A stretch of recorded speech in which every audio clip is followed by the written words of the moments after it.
All right, well, thank you again for being here today.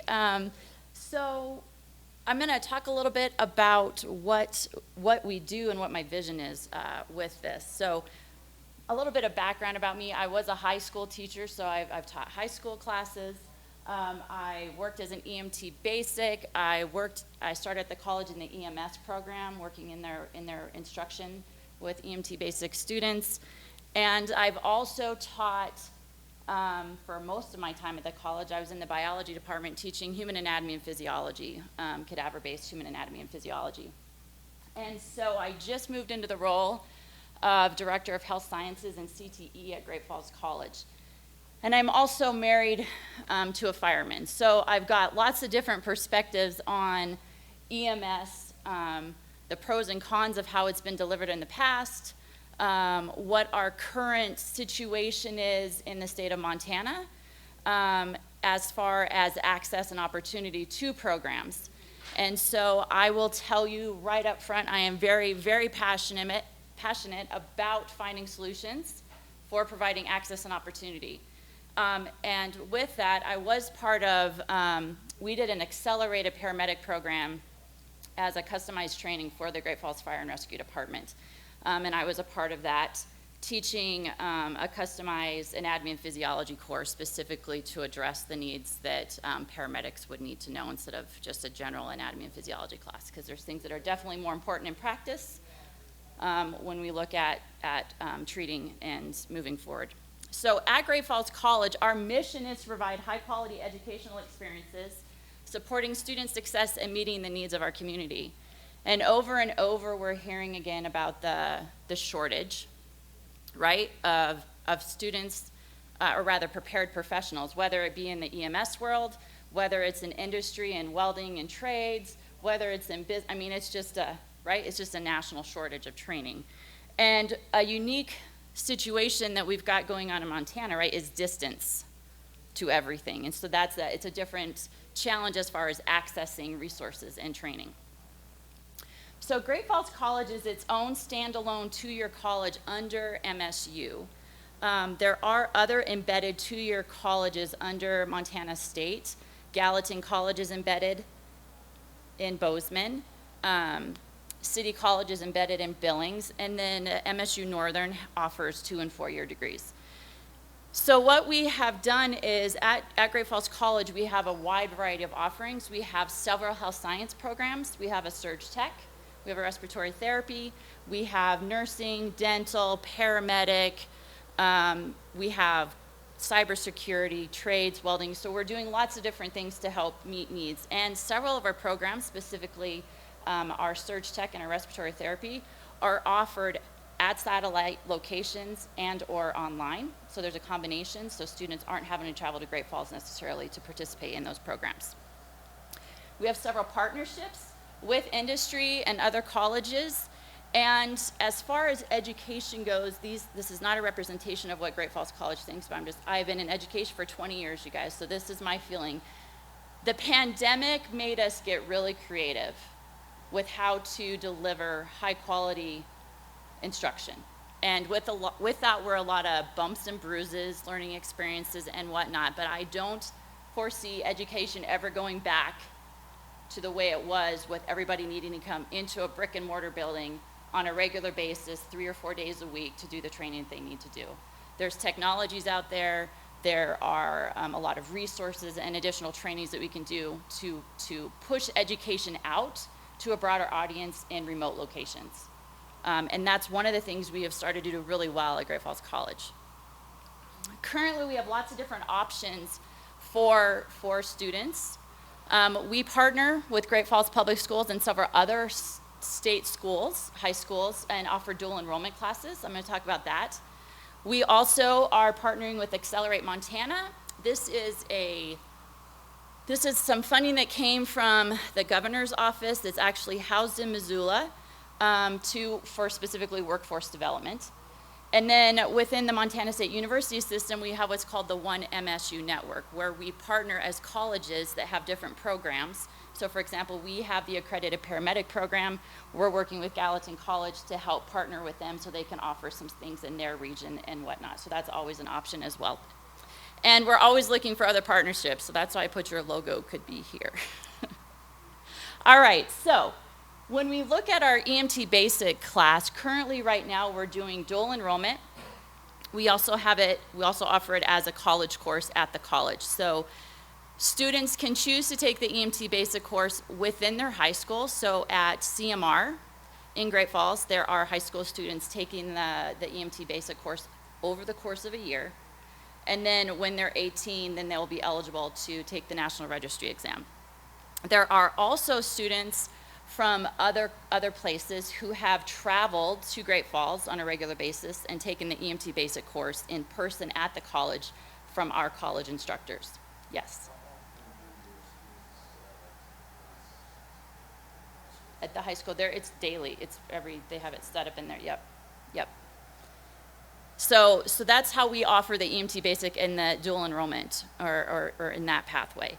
The other thing that we're working on right now is in a partnership with Accelerate Montana, we're doing what's called rural EMT, and I'm going to talk about that extensively. And then we also offer a traditional paramedic offering where they come to campus and they do their clinicals and stuff with us. We're going to be offering what we're going to call a flex medic path. And that's what we're also going to talk about. So I just want to talk a little bit about dual enrollment, because I don't think people realize the cost benefit for students to take classes in high school. And if you have children, or if you have children in your community who are interested in taking an EMT basic class, we can work with them to continue to get this education online potentially with them. But when we look at dual enrollment, we offer this a couple different ways. Like I said, with the EMT, some of the students are in the high schools. Those high school teachers are hired by the college as well. And so they're getting both high school and college credit for those classes while staying in school. Another option that we work out with Great Falls Public Schools is we have students who take their high school courses in the morning, and then they come over to the college and they take all their welding classes in the afternoon. This allows those students to get experience in both high school and college credit. And then the other option is we have students that are all across the state who their college gives them or their high school gives them a set schedule, and they have like an open period where they take their college courses. And so some of those students are just doing online work with our classes, with our instructors. The really great thing with the dual enrollment program is the state has implemented what's called a 1-2 free. And so all dual enrollment students, regardless of where they're living, get their first 2 courses, up to 6 credits, tuition free. Okay? And then after that, after they take those 6 credits, the tuition is only 50%. And then a lot of the fees that the students would pay if they were taking courses at our campus are waived because they're not on our campus. So you'd have your book cost, but it's a really inexpensive way to get especially a lot of general education requirements out of the way so that when they get into college, they've already had some experience. What we know with dual enrollment is that once they've experienced a college education, they're more likely to pursue college after high school. They earn a higher grade point average than other first-year college students, and they're more likely to stay in college. So what this does is it gives them a slow transition into college with college instructors, with college expectations, but they're catered to a little bit more, and so it's kind of a soft invitation into the college experience. Dual enrollment is not just offered at Great Falls College, it's offered throughout the university system, okay? So, Accelerate Montana, we've partnered up with Accelerate Montana to create a program called Rural EMT. And this came out of the governor's office wanting programs that are less than 6 months that would credential somebody to be able to go into a job. And the EMT basic does that. Less than 6 months, they can test and get credentialed to be licensed in EMT basic and then enter the workforce. So the way this course is going to happen is it will be offered through Accelerate Montana. Different colleges will host it. So for example, we'll offer up a course, a cohort, And we will deliver the content, the didactic information online asynchronously. So they would not have to log in at a specific time every day to participate in the class. So anytime you see the word asynchronous, that's what that means. That's just our academia lingo. Asynchronous offers flexibility. I'm going to be completely straightforward. You have got to be disciplined, and you've got to have some motivation and some desire in order for asynchronous to work well for our students, because you're not on a set schedule. You'll have regular deadlines. And the way this asynchronous is offered is we do it modular based. It's based off of the DOT curriculum, and we have case-based studies and lots of coaching that's going to take place. Students do not have to be 18 to take this class. They do have to be 18 to test for the National Registry. But if you had a high school who said, we don't want to dual enrollment, we don't want to do the partnership, this would be a non-credit bearing way for somebody to take this course. So this does not have college credit with it, okay? Then what will happen with this is with that asynchronous training, obviously with the modules, we still have to focus on skills and evaluating skills. So what will happen is we will set up with different regions in partnership where we will travel to you, or we will work with people within that community to help us deliver the skills assessments on that side. So we're looking for mentors in places. So we're looking for paramedics and EMTs that are already. We'll do a train the trainer with them, and we will also go to sites and visit. But the idea is that this would allow, especially rural areas where people are working and they can't travel, maybe they're just first responders and they want to level up, right? They want to get more training. This would be an opportunity for them to do that fairly inexpensively without having to travel. We would come to you. So we are going to be running our first cohort starting in January 2023. Okay. So that's a great question. So didactically, we don't have a limit, okay?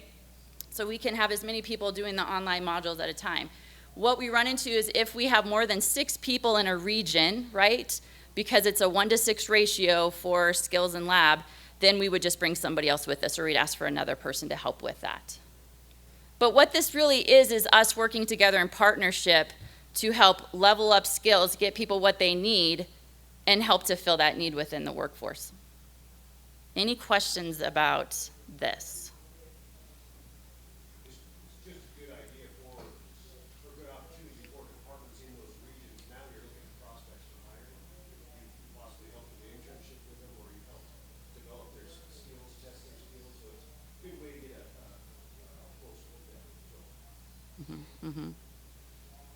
And we have, so like for example, in our respiratory therapy program, all of the didactic is online, and then regional hospitals, because they need respiratory therapists, they step up, they offer a respiratory therapist to work as our clinical instructor and our lab instructors, and we work with them to offer this.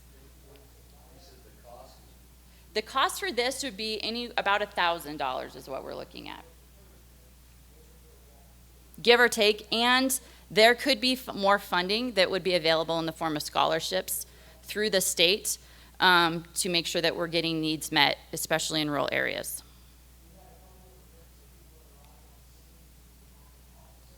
Okay, the Flex Medic option. So this came about once again because we know that there's a housing shortage.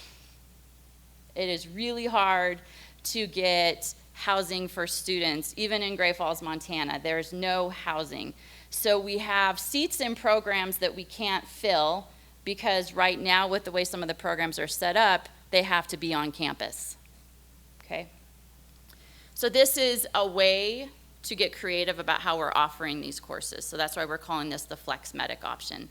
So the way this would go down is this is an Associate of Applied Science in Paramedic. It's a nationally accredited program. And because of that national accreditation, there will be some time when students have to come on campus, but it's not every week. It would be like once a month. And what we would do with them is we would have them, give them access then to our simulated hospital with the mannequins and stuff like that, and also run through skills and do instruction that way. What's really cool about this is, right, you're seeing a shift in the university system to being more open to prior learning assessment options. So if you have a bunch of credits out there or that you just never got a degree for, if you already took an EMT basic class, we'll bring it in as give you that prior learning experience so that that's part of the prerequisite for the paramedic program. So if you have English or math or anything hanging out there, we could assess that and bring that in, and that would be one less, right, prerequisite course that you could potentially have to take. Now, all of this is dependent on your transcripts and how they're interpreted, but there's a lot of options for people to not necessarily have to start from scratch and take all these prerequisites before they get into the paramedic program. So this is something that is rolling out? This is rolling out, so people can start taking the prerequisites at any time, and what's really cool is a lot of the prerequisites could be taken at any university system, college, because of the common course numbering, right? And then what we'll do is we're going to start this first cohort, the paramedic cohort, in 2024. So that gives people about a year-ish or more to get some of these prerequisites done. And we realized that several of the people who could potentially be interested in this program are working professionals. And so it gives them an opportunity not to have to take these prerequisites in a full-time status. Right, because right now your medic program you do online is you have to go over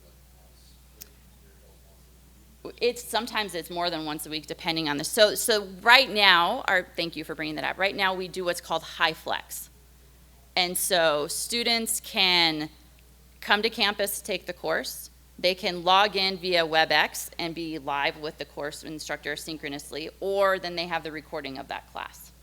Yeah. So with this, once again, the didactic courses will be online asynchronously, so they can take them when they need to. We will be utilizing FISDAP a lot because there's a correlation, right, between FISDAP skills and success on the National Registry and performance. So that will be used and integrated into the system as it already is in our programs.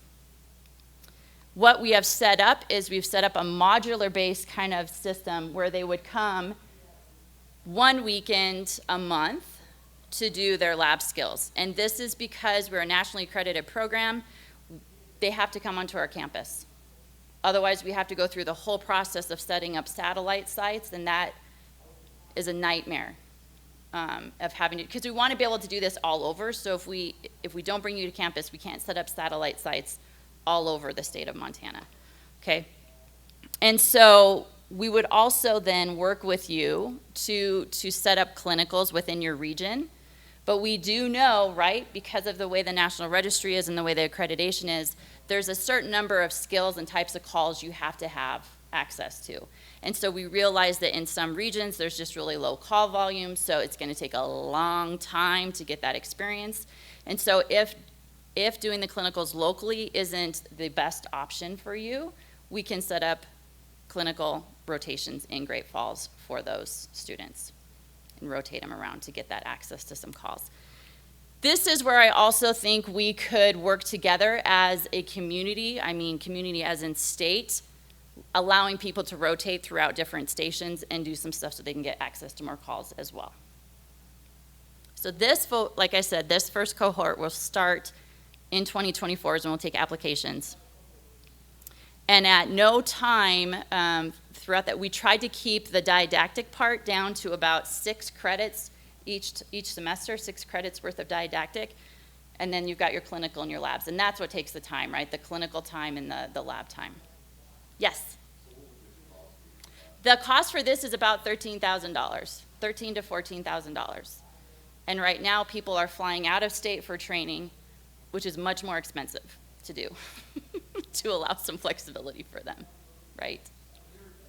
The flexibility to some of your right times stay out of state, just to prepare your paramedics for advanced, we don't know the scope of practice here in Montana. Right, yes. So would that be something potentially students could do? It is. They couldn't do all of their time, but they could do some of their time that way. It's, yeah, in fact, we used to send students down to Denver, and they would hang out there for a couple weeks and do their rotations. And I think that's a great opportunity, right, to expose students to more calls, different types of, and how different systems work too, right? and to see what it looks like when EMS and fire work well together, right? Because it can work really well. It can work seamlessly. It doesn't always work seamlessly, so this is just an opportunity to do that. We also offer, through Great Falls College on the life learning side, we offer customized training. And so if there were specific needs that you guys had for continuing education, if you had some areas that you saw were weak, maybe you need a review session on you know, maybe some meds and the cellular, what's happening physiologically, you know, with the meds and things like that. We can do customized trainings targeted to you and just on individual bases. That's something that we are also wanting to reach out. So this is a partnership between us and the community, and we want to serve and provide access and opportunity as much as we can. So if there are other things that you feel that there's a need for, if there's other trainings that you're interested in, and realizing, right, this will be the first time we roll out this option, it's a learning experience for all of us. And so we want immediate feedback, we want candid feedback, and we want to make sure we're meeting your needs. Any questions? This is a pretty short presentation, but. Is there potential for some kind of housing, we have to go for that one weekend a month, whether it be in a fire hall or some sort of student housing or hotels or? So yes, we are looking into that. I do think we could set up some blocks or something to set up for different options like that, yeah. We are not a residential school, so we don't have per se student housing on our campus. But we do have some partnerships, but it's easier to find short-term housing than it is to find long-term housing. So I'm sure we can work on that some, yes. Is there a parameter on the financial aid? You said they can start on core classes. Mm-hmm. As long as you're going to school? So you get your financial, so as long as somebody doesn't, well, it depends on their income levels for stuff, but for financial aid, you can get financial aid going to school part-time depending on your situation. So students could, that's what's cool about the paramedic program is financial aid could be used for this program, potentially, depending on someone's financial status and previous. So good, thank you for asking. So if we were once from their prerequisites, from once they started the program, so let's say you got all your prerequisites out and we're starting the paramedic program, it would be 12 months. Mm-hmm. Mm-hmm. We just extended it a little bit into the summer, the previous summer, because right now it's fall, spring, and summer internship. Then we would do summer, fall, spring, summer to spread out some of the coursework ahead of time. Yeah. And that expense does include books, things like that. And it could be less of an expense because it includes the prerequisites. So if somebody already had courses, for example, their EMT basic, which is already required, if they had all that done, that would reduce that expense because that wouldn't be part of the courses that they would need to take. What's the timeline on how long it takes you to set up a contract with the clinical site? That depends. Some clinical sites are really quick. Some clinical sites, they have to send it to their legal, who sends it to their legal, who sends it to their legal. So what we were hoping is that we can get information from places that want to pursue this so that we can start laying the groundwork for that sooner rather than later. It's easier for us to set up clinical sites and then not need them than it is for us to set up clinical sites when we need them and don't have the time set down. So, yeah. I can tell you, like, for example, like Logan Health, they have an umbrella and we've been able to set up, we just signed a contract with them and it's for all their sites in the state of Montana. Now, depending on the program you're in, sometimes the participants at the sites aren't as excited to have the students in that clinical site, but some areas are very excited, so there's always navigating that as well. Yeah. Any other questions? What do you feel like your guys' needs are, where your shortages are at? So in Red Lodge, we literally just started high school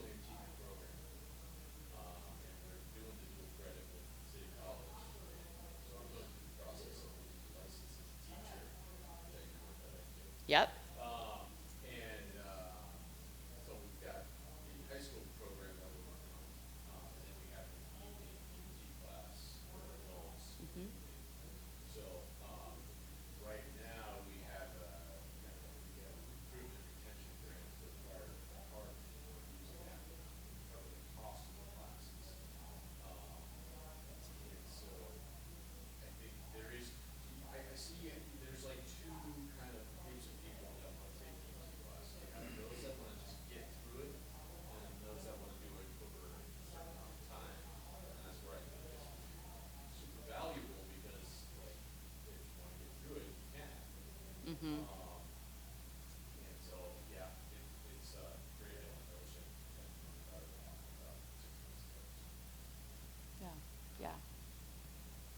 Where is the application process for the accelerated deployment camera for EMT? That is, so right now we're starting the deployment process of the planning, and so that will be coming out within the next month or two. I can send something to Michael, and maybe she can send it out to the Fire Chiefs Association and whatnot.